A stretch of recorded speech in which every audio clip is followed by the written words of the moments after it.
What's up, your boy? For another reaction. In today's video, we have the $200 million mistake that killed an NFL franchise by Tub Frog. Make sure like, comment, subscribe. Let's get into it. I already know you talking about the Shay Diddy Watson. Dead homies. No, I ain't regular.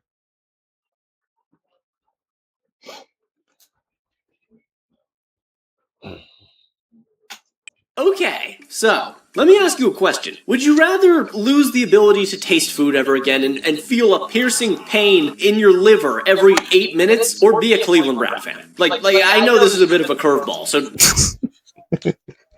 Yay, it ain't but that deep, bro. Sports 5. Like, yay. Even though being a Cleveland Browns fan, I know that suck dick. I know that's ass, but not what that nigga said, not being able to eat. Like, what? It ain't that deep. in your liver every 8 minutes, or be a Cleveland Brown fan. Like Nigga said feel a pain in your liver every 8 minutes. Like, it ain't that deep. like I know this Cleveland gonna, bro. If you a Jets fan, a Cleveland fan, like you gonna win a Super Bowl. Y'all gonna win a Super Bowl 1 year 5. Like, it take time to rebuild. You need a good GM. Like, is a bit of a it take time. curveball, so think about it, truly. Because the Cleveland Browns have transcended what the word dog shit means in even a cosmic sense. Since the year 2000, the Browns have had, by far, the worst record of any team, winning just 144 games, including the playoffs. And for context on how pitifully sad that number is, you could double it, and it still wouldn't even be close to what the Patriots have won in that same time span. But hey, you might say, I actually do like tasting food. I love me a good, chili cheese dog every now and then, and I'm not all that into getting I hope Shador they hope. I hope Shador they savior. Facts. shanked. I mean, how bad can being a Browns fan really be? Brother, I don't even know where to begin. Well, actually, I do know where to start. Because for 10 years straight, the Cleveland Browns have wasted 21 quarterbacks that have all led to the $230 million mistake that has buried this shit organization at Earth's core right now. And where else do we start than with Johnny Football, baby? Johnny fucking Manziel was the best backyard football player we have ever seen, basically, in college football. And at Texas A&M, he was inventing his own way to play the sport. And he was amazing in college. There's no way around that. But he was really a guy who had a bit of a personality issue. So where would a quarterback with all of these kinks to work out character-wise end up? Cleveland. Of course it was fucking Cleveland. A team that had been deprived of a franchise quarterback ever since they were resurrected in the 1999 season. 21 franchises, including Cleveland, had passed on Johnny Manziel, but somehow we were supposed to believe that a team that had won just 4 games the year prior was going to be the place where he could develop into the best version of himself. And the best part about this is even the Browns, the fucking Browns themselves, Was throwing dots in that training camp, but that's training camp though. did not believe in Johnny Manziel, as Cleveland famously paid hundreds of thousands of dollars to an outside organization to conduct a study that would tell them which quarterback to take, and that study told them to take Teddy Bridgewater, and they ignored it and took Manziel anyways. And it's not just that the Browns were a losing team, it's not just that they made terrible decisions, they were on their 3rd head coach in as many years as well. They had cycled through Pat Shurmur, Rob Chudzinski, and now they were led by a first-time defensive head coach in Mike Pettin. I mean, this was already going to be a disaster before it even began. But Brian Hoyer was clearly the top dog in this QB room, which, says a fucking lot. And the only reason the Browns drafted Manziel 21st overall was because of their 32-year-old QB's coach, Dowell Logains, who was pounding the table for Johnny Football. And apparently, what convinced them in the end was Manziel texting him, and I quote, "Hurry up and draft me." So that's a pretty good reason, don't you think? God damn it. So, fuck a succession plan. They drafted their quarterback of the future based purely on pure pressure and vibes. And, like I said, we were already off to a great start. Now, I know I'm sort of already stretching the title a little bit, but I'm going from 2015 to 2025 and saying they wasted those 21 quarterbacks in that time period. Because in 2014, Johnny Manziel didn't really play that much. He only played 2 games. Brian Hoyer played 13, and then Connor Shaw played 1, but he doesn't fucking count. And in 2015, the Browns... Who the fuck is that? 13, and then Connor Shaw played 1, but he doesn't fuck. That nigga said, dog, that nigga like he got cancer, nigga got alopecia. Like, what the fuck? Count. And in 2015, the Browns just had a disaster season. Johnny Manziel was put out there for 6 games, Josh McCown for 8, Austin Davis for 2, and they truly played some What the fuck is them jerseys, man, nigga? What the hell? abhorrent football, and by 2016, it was over. He was a total bust. A domestic violence charge gave the team a reason to cut ties, which, looking at where they're at in 2026, is completely out of character. I mean, now we're dropping the fucking moral hammer, really, at Johnny Manziel? Are we serious? Y'all ain't gonna cut. Well, they can't cut this nigga. They gave this nigga so much money. Cleveland, but I'm getting ahead of myself. We'll get there eventually. But in 2016, the Browns were once again in deep shit. Things were so broken that they cleaned house, firing the general manager and bringing in baseball executives to try to give them any sense of credibility, as they had gotten rid of Johnny Manziel and head coach Mike Pettine. And in came Hugh Jackson and the once great Robert Griffin III. And so, 2016, we had a quarterback room of RG3, Josh McCown, who was still here, and Cody Kessler, who was taken in the 3rd round. And, of course, RG3 went down injured in... Cody Kessler, that's the nigga that be on the arena gridiron with fucking Skip Bayless and Akeem. The season opener, because of course he did, and Josh McCown came in and steered the ship straight into a gargantuan fucking iceberg before he too went down with a fractured collarbone, meaning that the Browns' 3rd round rookie quarterback, Cody Kessler, was tossed into the deep end by week 3. Are you taking notes, NFL? This is how you develop quarterbacks. I mean, I'm not saying Johnny Manziel would have ever worked out, but with Kessler, with Manziel, with eventually Deshaun Kaiser, as we'll get to, they couldn't have done worse developing these guys. And so the Browns finished the 2016 season under Hugh Jackson, the tank god, going 1-15. And by the start of the 2017 season, Cody Kessler was the last man standing. But the Browns front office would not let him rest, as they were going to bring in some elite competition for 2016's leading passer. Deshaun Kaiser, out of Notre Dame, was one of the fastest... But I can't believe this was a real quarterback, my nigga. This nigga look like fucking... Bro, this nigga look like Yusuf, my nigga. The streamer. Like, bro, look at this. I can't believe this was a real quarterback. Like, damn, he tall 6'4". Rising quarterback prospects This nigga like this literally looked like a Madden generated quarterback. In the 2017 draft class, he had all of the measurables and sure needed a lot of refining, but according to many outlets, Kaiser was a very highly graded prospect and even higher than Patrick fucking Mahomes to many. So when he fell to the Browns in the 2nd round, it seemingly was a huge steal. All they needed to do was develop him correctly, and who are we fucking kidding? They threw him out in week 1.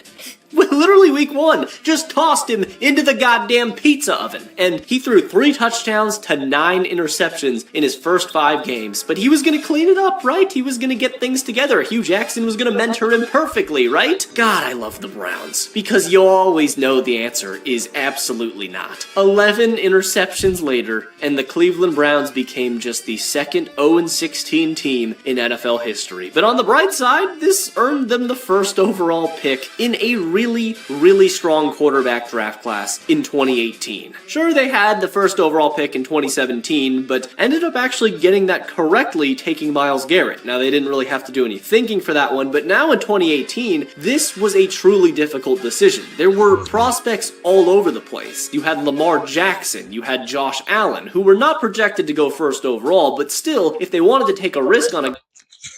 Lamar Jackson was the fucking Heisman winner. Why would he not be a number? Why did all these niggas pass on him?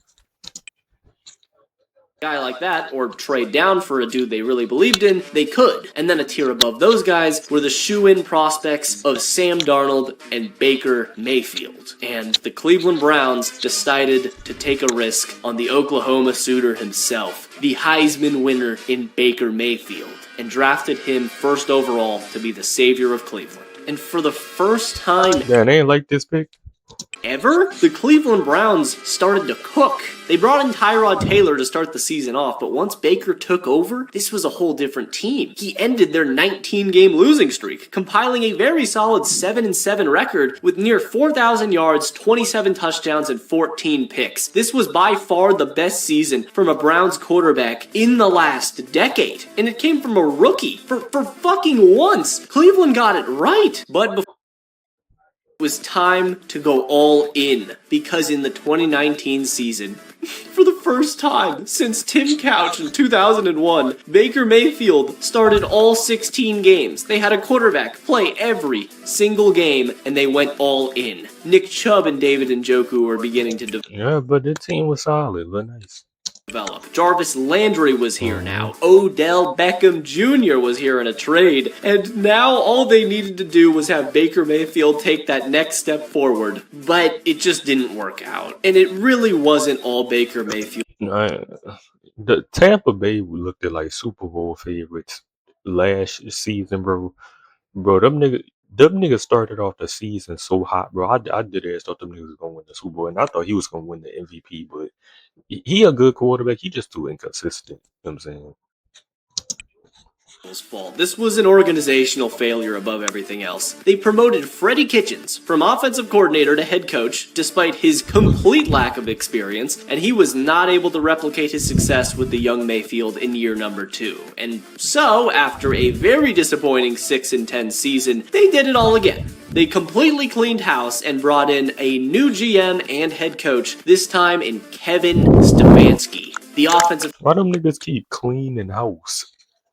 coordinator of the Minnesota Vikings, who made Kirk Cousins look elite, so hopefully he could do this with the Browns, new set of talent they had. And he sure fucking did. Even when Odell Beckham went down with an ACL injury in Week 7, the 2020 Browns just kept on rolling. And again, I'm not talking about the quarterbacks as much, because Baker Mayfield was really giving them consistent great quarterback play. He was constantly playing through injuries, but once more in 2020, Baker Mayfield played back-to-back full seasons. The only time a quarterback has ever done that in this new Cleveland Browns history. And although he wasn't as explosive as he was as a rookie, Baker was a competent and complete NFL starter. He was more reliable, less mistake-prone, but with all the same shit-talking that made him such a lovable player early on. And he was really the perfect poster boy for this resurgent Browns team. And they made their first playoff berth in 18 years, giving them plenty to celebrate. And the fun just kept on going because they played against the Pittsburgh Steelers in the wild card, and it was perfect. They were up 35-10 in the first half, and the game ended 48-37. Baker Mayfield was flawless. That's a fucking shootout. Against the league's third best defense that season, and after decades of searching, Cleveland had finally found their franchise quarterback. But why is there so much time left in this video then? Well, the next week, Baker Mayfield didn't have a great time against the Chiefs, but you know what? If there was a helmet-to-helmet call, which ended up going out of the end zone for the Cleveland Browns, maybe they could have taken down the Chiefs and potentially won. Yeah, I remember this. The Super Bowl, you never really know, but from there, Cleveland would utterly collapse. What the they ain't called no flag on that? They ain't do no flag. Helmet. What the And Baker Mayfield suffered a shoulder injury in just week 2 of the 2021 season, and was kind of and he played through it, I think. forced to play through it. He was never the same player this season and was regressing seemingly by the week. And Odell would eventually be traded to LA, and the 2021 Browns were nothing short of a meltdown of a team, with Case Keenum and Nick Mullins also getting some quarterback play. And I know I've talked about this decision that the Browns have made following the 2021 season at length a number of times, but I truly do believe it is a decision that killed the Browns franchise and literally wasted 5 years, if not more, of Cleveland Browns football. It wasted the prime of Myles Garrett. It wasted years of Nick Chubb's prime, of David Njoku's prime, of their offensive line's prime, of this insane defense built by Jim Schwartz, and it's such a fucking shame because the decision was so obvious in hindsight. Just putting it into words is not enough to describe how atrocious the Deshaun Watson trade was. They gave up 3 first-round picks, a third, 2 fourths in exchange for a man who hadn't played football in Oh my gosh. Look at what them picks became into. Became Will Anderson Jr., became Tank Dale, became Cameron Leicester. I forgot. I think became Caden Bullock. Year and had multiple pending Kamari, that's his name, Kamari. sexual assault cases. And all them niggas on the Texans that they drafted as dogs. They did this while throwing Baker Mayfield to the curb. They gave up on the guy. They sent him to Carolina, and they blew up their entire 2018 to 2021 offensive core that had proven to be the most successful again in this new age Cleveland history. They released Jarvis Landry and ended up rolling into the 2022 season building around Deshaun Watson, who was on an 11-game suspension. And there were real concerns that he would just be kicked out of the league. And by the way, he was on a $230 million guaranteed contract that reset the quarterback market forever. And so, in 2022, Jacoby Brissett led the team to a 4-7 record, and by the time Deshaun Watson took over, he won just 3 games, leaving the Browns dead last in the division without a first-round pick in the next 2 drafts to do a damn thing about it. It's just so sad. Throwing shrimp po' boys, like nigga throwing meatball subs.